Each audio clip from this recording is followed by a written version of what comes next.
Line indicator হলো নিচে, সুইচটা অন করবো, এই মাঝ হলো নিউট্রাল, তারপর হলো বামে হলো বামে ইন্ডিকেটার, ঠিক আছে। অন করলে হবে সাইড লাইট, সাইড লাইটের পরে হবে হেডলাইট। আবার পুনরায় আবার হেডলাইট থেকে এখানে আবার আপার ডিমার আছে, হেডলাইটের উপরের দিকে চাপ দিলে আপার, ছেড়ে দেওয়ার পরে আবার ডিমার। এখন এখানে আবার পুনরায় আমি সুইচগুলো অফ করব, সেটা হলো হেডলাইট থেকে আবার সাইড লাইট আসবো, সাইড লাইট থেকে আবার অফে চলে আসবো। এটা হলো ইন্ডিকেটার এবং সাইড লাইট হেডলাইটের কাজ শিখালাম, ঠিক আছে। ইগনিশন সুইচের 5টি পয়েন্ট আছে, তার মধ্যে একটা হলো লক, আর একটা হলো এসি, তারপরে one start push.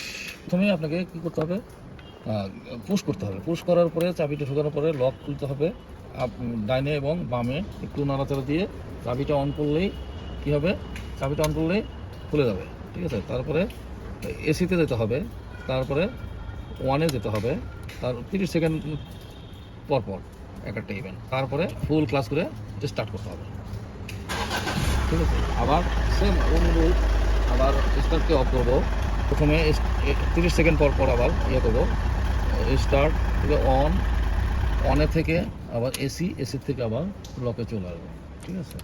Steering adjust করার জন্য মানুষ হিসাবে ছোট হলে কী করতে হবে, এই লকটা চাপ দিয়ে নিচের দিকে চাপ দিয়ে স্টিয়ারিংটা যাতায়াতে ধরে নিচে নামায়, আবার লকটা চাপ উপরের দিকে চাপ দিলে কী হবে, যারা খাটো মানুষ তাদের জন্য এই প্রসেসিং ঠিক আছে। আর যারা লম্বা তাহলে তারা কি করবে, এই সুইচ লকটা আবার নিচের দিকে চাপ দিয়ে উপর দিকে উঠায় দিয়ে আবার লকটা উপর দিকে চাপ দিয়ে উঠায় দিচ্ছে। এটা হলো স্টিয়ারিং। এখানে আছে এয়ার ব্যাগ, মানে স্টিয়ারিংয়ের সামনে যে মনোগ্রামটা আছে, মিশুবিশি মনোগ্রাম আছে, মনোগ্রামের এখানে হর্ন আছে, প্লাস SRS এয়ার ব্যাগ, মানে এটা কখনো যদি দুর্ঘটনায় মুখোমুখি হয় তখন এটা অটো ড্রাইভারের বুকে সেফটি দেওয়ার জন্য এয়ার ব্যাগ বের হবে অটো।